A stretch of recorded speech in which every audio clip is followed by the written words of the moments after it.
നമസ്കാരം. ശ്രീമദ് ഭാഗവതം മൂലം പ്രഭാഷണം ഭാഗം 179. ഓം ഗം ഗണപതയേ നമഃ. ഓം ശം സരസ്വതേ സ്വാഹ. ഓം ശ്രീ ഗുരുഭ്യോ നമഃ. ഓം ശ്രീ രംഗനാഥ ശർമ്മണേ നമഃ. നാരായണ നാരായണ നാരായണ നാരായണ നാരായണ നാരായണ നാരായണ നാരായണ നാരായണ നാരായണ നാരായണ. ഓം ശ്രീകൃഷ്ണാർപ്പണമസ്തു. ഓം ശ്രീകൃഷ്ണായ പരമാത്മനേ നമഃ. ഓം ശ്രീകൃഷ്ണായ പരബ്രഹ്മണേ നമഃ. ഹരേ രാമ രാമ രാമ ഹരേ ഹരേ, ഹരേ കൃഷ്ണ കൃഷ്ണ കൃഷ്ണ ഹരേ ഹരേ. ഓം നമോ ഭഗവതേ വാസുദേവായ. ശ്രീമദ് ഭാഗവതം 2ാം സ്കന്ധം 8ാം അധ്യായം 1ാം ശ്ലോകം. രാജോവാച എന്നതാണ് തുടങ്ങേണ്ടത്.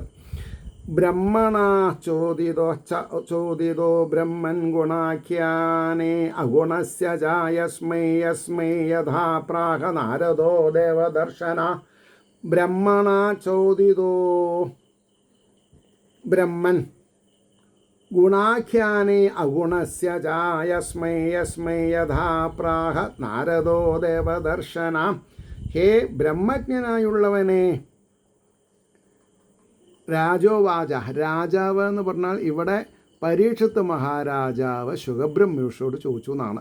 അതാണ് ഹേ ബ്രഹ്മജ്ഞാനമുള്ളവനെ, ഈ ദേവൻ്റെ ഭഗവാന്റെ ദർശനത്തോടു കൂടിയ നാരദൻ ഗുണാതീതൻ്റെയും ഗുണം പറയുന്നതിൽ ശ്രദ്ധിക്കണം. വാക്ക് ഗുണാതീതൻ്റെ ഗുണം പറയുന്നതിൽ അവിടെ അഗുണസ്യ ഗുണാഖ്യാനേ എന്ന വാക്ക്. അഗുണസ്യ എന്ന് പറഞ്ഞാൽ ഗുണമില്ലാത്തവന്നല്ല, ഗുണാതീതൻ എന്നാണ്, ഗുണങ്ങൾക്ക് മീതെ. ഗുണാതീതൻ്റെ ഗുണം പറയുന്നതിൽ ബ്രഹ്മാവിനാൽ പ്രേരിപ്പിക്കപ്പെട്ടവനായിട്ട്, പ്രചോദിപ്പിച്ചു എന്നർത്ഥം. പ്രേരിപ്പിക്കാനായിട്ട് യാതൊരുവനായിക്കൊണ്ട് ഏതുവിധം പറഞ്ഞു. എങ്ങനെയാണ് പറഞ്ഞത്? ഇനി അതിൻ്റെ വാക്കാർത്ഥം പറയുമ്പോൾ നമുക്ക് മനസ്സിലാവും. രാജാവ് ചോദിക്കണു, ബ്രഹ്മർഷേ, ഗുണങ്ങളെ അതിക്രമിച്ചവനാണെങ്കിലും അവതാരമൂർത്തിയായ ഭഗവാന്റെ ഭക്തവത്സല്യാദി ഗുണങ്ങളെ വർണ്ണിക്കുവാൻ ബ്രഹ്മാവിനാൽ പ്രേരിപ്പിക്കപ്പെട്ടവനും തന്നെ ആർ കാണുന്നുവോ അവന് ഭഗവാനെ കണ്ടാലുണ്ടാകുന്ന ബലത്തെ കൊടുക്കുന്നവനുമായ ശ്രീനാരദ മുനി ഏതേത് പേരോട് ഏതേത് വിധം പറഞ്ഞു. ഉത്തമ മധ്യമ അധമാധികാരഭേദങ്ങളെ ആസ്പദമാക്കിയിട്ട് എന്നർത്ഥം. ഉത്തമന്മാർക്ക് ഉത്തമമായിട്ട്, മധ്യമന്മാർക്ക് മധ്യമനായിട്ട്, അധമന്മാർക്ക് അധമത്വത്തോട്. പറഞ്ഞോ? ഉത്തമ മധ്യമ അധമ അധികാരി ഭേദങ്ങളെ ആസ്പദമാക്കിയിട്ട് ഏതേത് വിധത്തിൽ പറഞ്ഞു. എല്ലാവരോടും ഒരേ രീതിയിൽ പറഞ്ഞാൽ ഒരുപോലെ ധരിക്കില്ലെന്ന് കാണുന്ന ഋഷിമാർ ഭഗവത് ഗുണങ്ങളെ ഏത് വിധം വർണ്ണിച്ചാൽ ഒരിക്കൽ ധരിക്കുമോ ആ വിധത്തിലാണ് അവനോട് പറയുക എന്ന് ഇവിടെ സൂചിച്ചിരിക്കുന്നു. ഒരു പക്വമതിയായിട്ടുള്ളവനോട് പറയുന്ന രീതി ഉത്തമമായിരിക്കും. അപക്വമതിയാണെങ്കിലോ അത് രജോ ഗുണമാവും. ഇനി തമോ ഗുണമൂർത്തികളോടോ തമോ രൂപത്തിൽ ഒന്നും പറയില്ല എന്നർത്ഥം. പ്രശ്നമുണ്ടോ? അതാണ് ഉത്തമ മധ്യമ അധമ അധികാരം എന്ന് പറയും, അധികാരി ഭേദങ്ങളെന്ന് പറയും. 2ാമത്തെ ശ്ലോകം. ഏതത് വേദിതുമിച്ഛാമി, അത് കൂട്ടക്ഷര.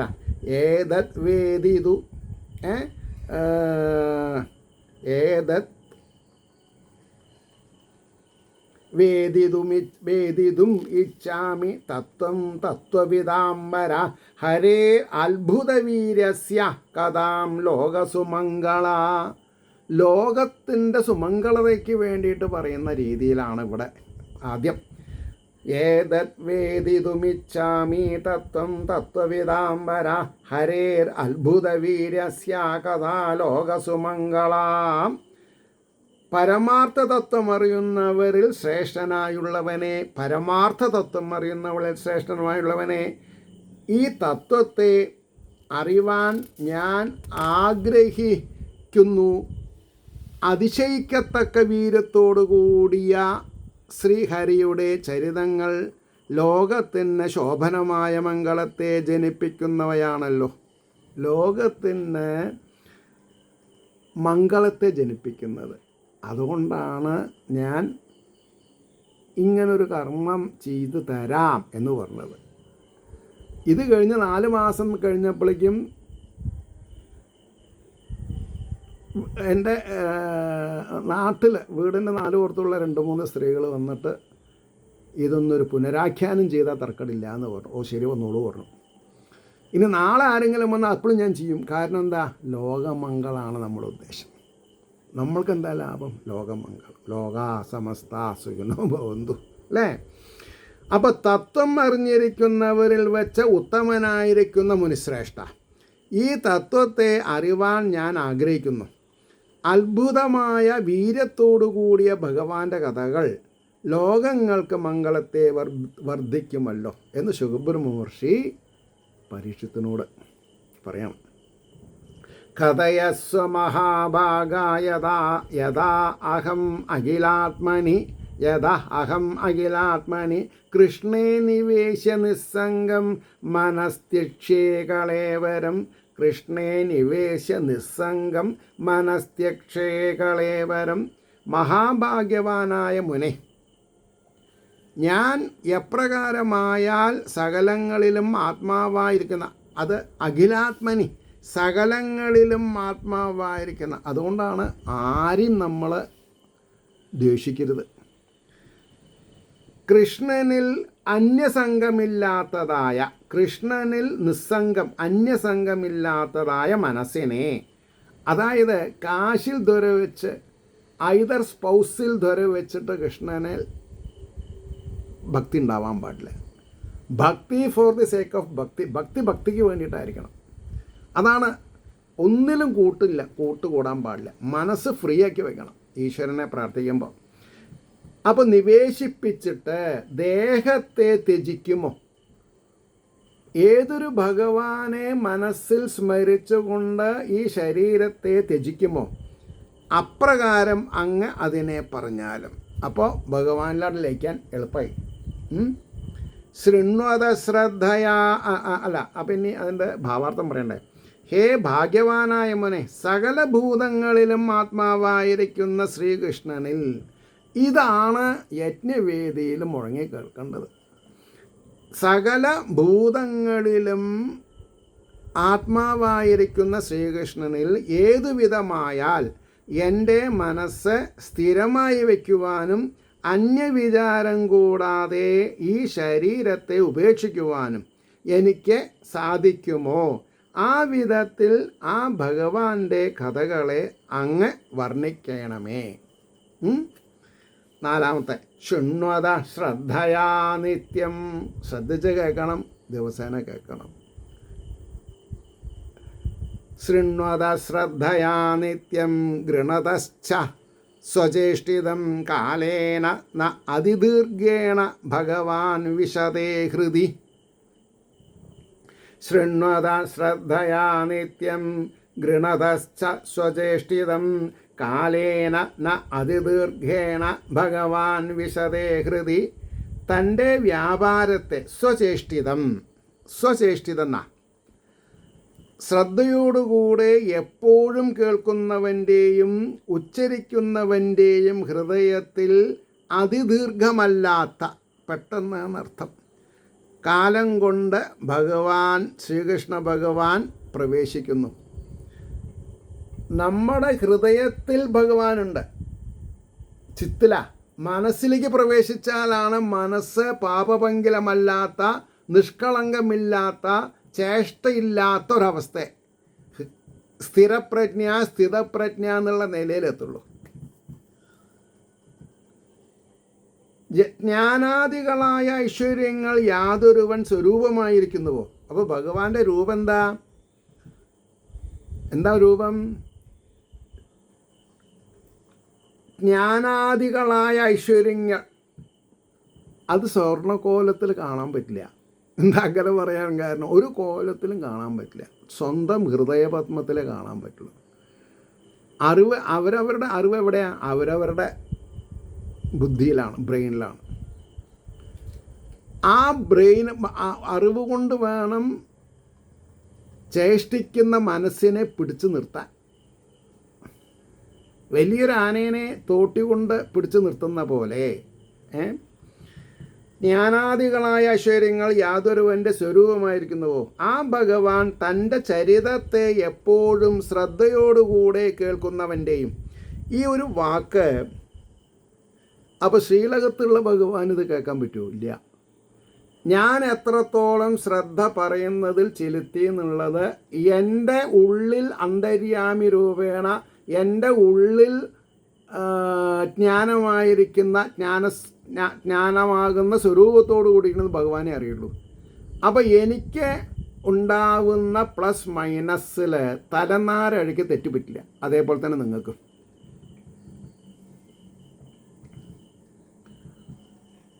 അപ്പോൾ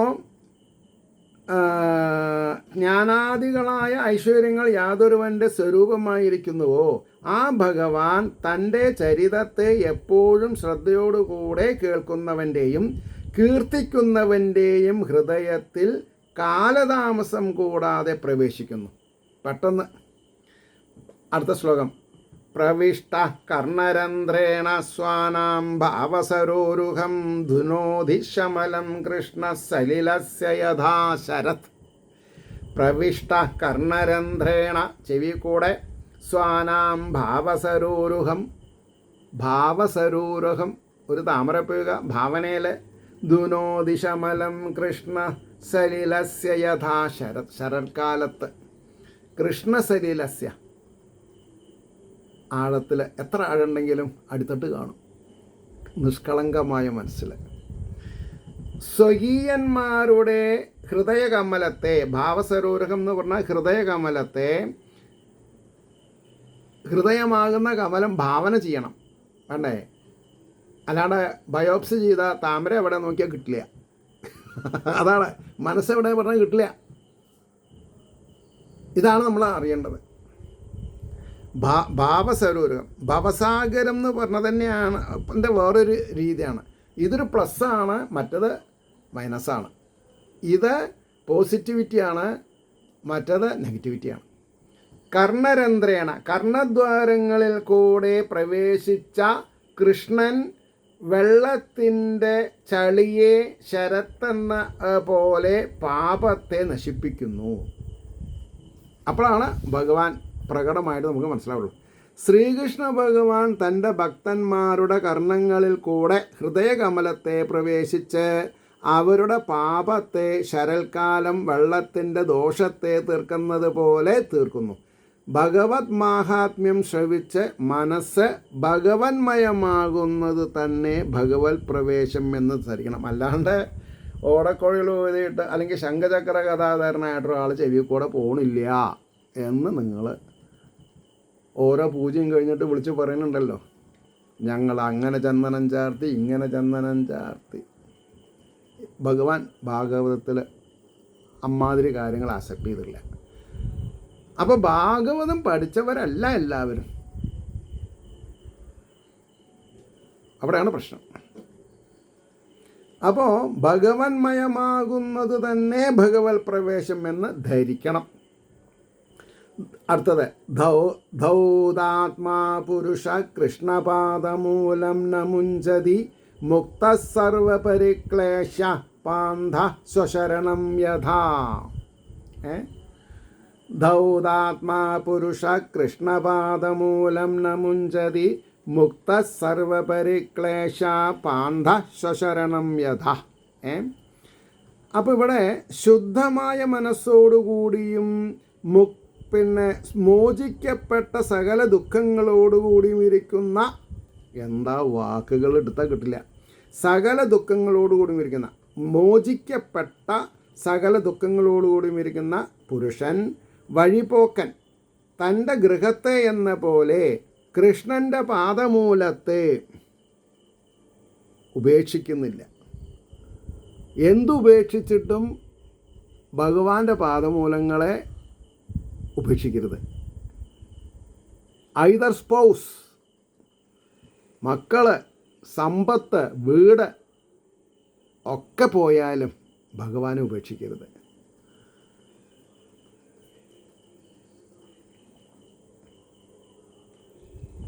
പാപങ്ങൾ നശിക്കയാൽ പരിശുദ്ധമായ മനസ്സോടുകൂടിയവനും അതിനാൽ തന്നെ സകല ക്ലേശങ്ങളിൽ നിന്ന് അകന്നവനും.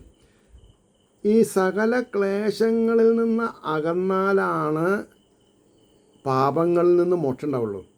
പുരുഷൻ സഞ്ചാരക്ലേശം അനുഭവിച്ച വഴിപോക്കൻ തൻ്റെ ഗൃഹത്തിൽ വന്നു ചേർന്നാൽ അതിനെ വിട്ടുപോകാത്തതുപോലെ ശബരിമലയിലെത്തി 20-25 നെയ്ത്തേങ്ങയൊക്കെ ആയി എത്തി. അഭിഷേകം കഴിഞ്ഞാൽ നമുക്കൊന്ന് പഴനിക്ക് പോകാൻ വെച്ചാൽ ഒറ്റ കൂടി പോവില്ല. ശബരിമലയ്ക്ക് പോണ സമയത്ത് 25 തേങ്ങയും തലയിലേറ്റിട്ട് ഏത് വഴിക്കും പോകാൻ ആൾക്കാർക്ക് തയ്യാറാണ്. അപ്പോൾ മണികണ്ഠനെ മനസ്സിൽ കണ്ടു കഴിഞ്ഞാൽ പിന്നെ നേരെ വീട്ടിലേക്ക് എത്തണം. ക്ഷീണം മാറാൻ അല്ലേ, അങ്ങനെയാണല്ലോ പറയാ. വീട്ടിൽ വന്ന് ഒന്ന് എണ്ണ തേച്ച് കുളിച്ച് കഞ്ഞി കുടിക്കണം ശുദ്ധമായിട്ട്. ഹരേ കൃഷ്ണ ഹരേ കൃഷ്ണ ഹരേ കൃഷ്ണ. അപ്പോൾ എവിടെ ടൂറ് പോയാലും വീട്ടിൽ വന്നാലേ ക്ഷീണം മാറുള്ളൂ. അതേപോലെ ഭഗവാന്റെ തിരുപാദപത്മത്തെ സ്വന്തം മനസ്സിൽ സ്ഥാപിച്ചു കഴിഞ്ഞാൽ ആ വ്യക്തിക്ക് വേറൊന്നും വേണ്ട. പിന്നെ സത്യം അതാണ്. ഇത് പറയാൻ വേണ്ടിയിട്ടാണ് ഗൗളി കാത്തിരിക്കുന്നത്. സത്യം എന്താ പറഞ്ഞത്? അപ്പോൾ ഭഗവാന്റെ പാദമൂലത്ത് വിട്ടുപോകയില്ല. സംസാരക്ലേശം കൂടാതെ കഴിപ്പാൻ ആഗ്രഹിക്കുന്നവർക്ക് ഭഗവത് പാദമൂലാണ് ആശ്രയസ്ഥാനമെന്ന് സാരം. കുട്ടികളില്ലാത്ത ദുഃഖം, സമ്പത്തില്ലാത്ത ദുഃഖം, വീട് വലുതാക്കേണ്ട ദുഃഖം, പുതിയ കാറ് വാങ്ങേണ്ട ദുഃഖം, ഇതൊക്കെ ഇങ്ങോട്ട് മാറ്റിയാൽ ആശ്രയസ്ഥാനം ഭഗവത് പാദമൂലായി മാറും.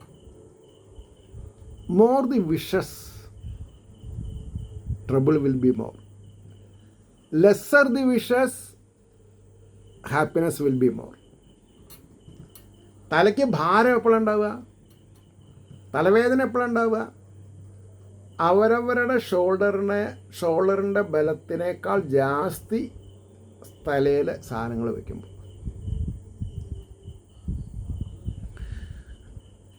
അപ്പോൾ 7ാമത്തെ ശ്ലോകം.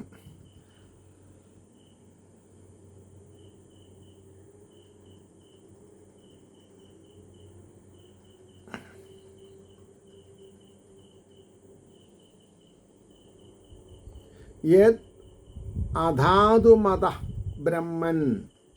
ആ വാക്ക് യത് ധാതുമതോ എന്നല്ല, യത് അധാതുമതോ ബ്രഹ്മൻ. ശ്രദ്ധിക്കണം. യത് അധാതുമതോ ബ്രഹ്മൻ ദേഹാരംഭ്യോ അസ്യ ധാതുഭി യദൃശ്ചയാ ഹേതുനാവാ ഭവന്തോ ജാനതേ യഥാ. ഇതാണ് ശ്ലോകം. യത് അധാതുമതോ ബ്രഹ്മൻ ദേഹാരംഭോ അസ്യ ധാതുഭി യദൃശ്ചയാ ഹേതുനാവാ ഭവന്തോ ജാനതേ യഥാ. ഹേ ബ്രഹ്മർഷേ, ധാതുക്കളുടെ ബന്ധമില്ലാത്ത ആത്മാവിന് ശരീരബന്ധമില്ല. ധാതുക്കളെ കൊണ്ടുള്ള ദേഹത്തിൽ ആരംഭം അസംഗതിയായിട്ടോ, സംഗതി ഇല്ല എന്നർത്ഥം, സംഗതിയോട് കൂടിയിട്ടോ യഥാർത്ഥമായിട്ട് ഭവാന്മാർ അറിയുന്നു.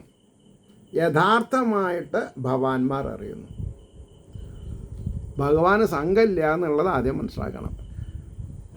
ഇനി അതിൻ്റെ ഭാവാർത്ഥം. അല്ലയോ ബ്രഹ്മർഷേ, രാജാവേ, ഈ ആത്മാവ് മഹാഭൂതങ്ങളുടെ സംബന്ധമില്ലാതിരുന്നിട്ടും ആകാശം, കാറ്റ്, അഗ്നി, ജലം, ഭൂമി അവർ ബ്രഹ്മാണ്. പക്ഷേ ചൈതന്യമായിട്ട് ബന്ധമില്ല അവർക്ക്. ഒറ്റയ്ക്ക് നിൽക്കുമ്പോൾ അനാത്മവസ്തുവാണ്. അപ്പോൾ മഹാഭൂതങ്ങളുടെ സംബന്ധമില്ലാത്തതായിരുന്നിട്ടും ഭൂതങ്ങളെ കൊണ്ടുള്ള ദേഹാരംഭത്തോടു കൂടിയതായി ഭവിച്ചതെങ്ങനെ? എതിർച്ചയാ ആ വിധം സംഭവിച്ചതോ അതോ കാരണത്തോടു കൂടെ അങ്ങനെ ഏർപ്പെട്ടതോ എന്നത് നിങ്ങളെപ്പോലുള്ളവർ അറിയുമല്ലോ. ആകയാൽ അതിനെ പറയണം. ശരിക്കുള്ള അവസ്ഥ എന്താണെന്നുള്ളത് നിങ്ങൾ പറയണം. അവിടെ നിർത്താം. നാളെ 10 മണിക്കൊരു ക്ലാസ് ഉണ്ട്. അപ്പോൾ ഇത് നാളേക്ക് പറഞ്ഞാൽ 30 മിനിറ്റ് ആക്കാൻ എനിക്ക് വേണമെങ്കിൽ, പക്ഷേ അങ്ങനെ പറ്റില്ല. ഇപ്പോൾ ശ്രീകൃഷ്ണ കഥാമൃതം പറഞ്ഞു 30 മിനിറ്റായി, ഇതൊരു 20 മിനിറ്റും. അപ്പോൾ ഇപ്പോൾ അത് എയർ ചെയ്യാൻ വഴുകും ചെയ്തു ശ്രീകൃഷ്ണ കഥാമൃതം. അതുകൊണ്ട് ഞാൻ ഇവിടെ നിർത്തണമെന്ന് മാത്രം. മനസ്സിലായില്ലേ? ഏവർക്കും ശ്രീ ഹരിയുടെ അനുഗ്രഹാശസ്സുകൾ നിർലോഭം ഉണ്ടാവട്ടെ എന്ന് പ്രാർത്ഥിക്കുന്നതിനോടൊപ്പം ലോകാ സമസ്ത സുഖിനോ ഭവന്തു ആയിരിക്കട്ടെ നമ്മുടെ പ്രാർത്ഥന.